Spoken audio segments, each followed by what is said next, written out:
Jakarta, spesialis dalam penyakit kedokteran internal endokrinologi diabetes Dr. Diki Levenus Stejeri, SEP, PDKEMD, PhD mengatakan asumsi bahwa obesitas diizinkan selama tubuh itu dalam kesehatan yang baik sebenarnya menyesatkan atau menyesatkan. Di masa lalu, kita sering berkata, "Aku bisa, dok, obes tapi sehat," atau kita tahu istilah medis itu adalah obesitas sehat metabolik. Obes tetapi tidak ada masalah kesehatan. Tapi ternyata ini ditolak dari studi terbaru dalam Inggris. Kata dokter dari Asosiasi Studi Obesitas Indonesia di webinar yang dipegang oleh Kementerian Kesehatan diikuti di Jakarta, Senin. Hasil penelitian menunjukkan bahwa pasien dengan MHO memiliki risiko diabetes 4 kali lebih tinggi daripada mereka yang tidak mengalami obesitas dan metabolisme sehat.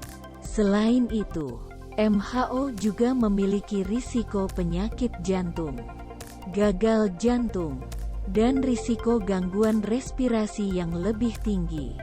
Jadi pelabelan obesitas sehat sebenarnya menyesatkan. Jadi pasien dengan obesitas harus direkomendasikan untuk mengurangi lemak tubuh sehingga risiko masalah kesehatan berkurang, kata Diki. Diki mengatakan, menurut data yang dikumpulkannya, sebanyak 70% pasien diabetes di Indonesia ternyata mengalami obesitas. Indeks massa tubuhnya di atas 23. Jadi cukup besar proporsi pasien diabetes dengan obesitas, katanya. Data dari Dunia Federasi Obesitas saat ini sebesar 30%.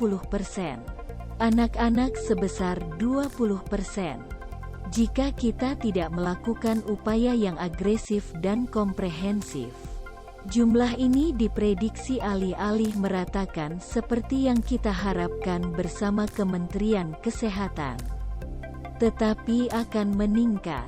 Tambahnya, warga dengan obesitas baik anak-anak dan orang dewasa. Selain itu, masalah lain juga termasuk kurangnya kesadaran akan bahaya obesitas. Saat ini, ditambahkan Diki, obesitas dari sisi pasien dianggap bukan gangguan kesehatan tetapi masih hanya gangguan kosmetik. Dari sisi dokter, mungkin banyak dokter tidak menempatkan obesitas sebagai prioritas.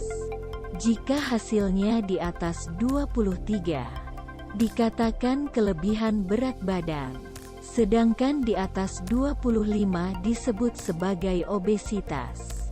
Jika melebihi angka ini, ada baiknya diwaspadai dengan obesitas. Diki mengatakan dua metode pengukuran sama pentingnya.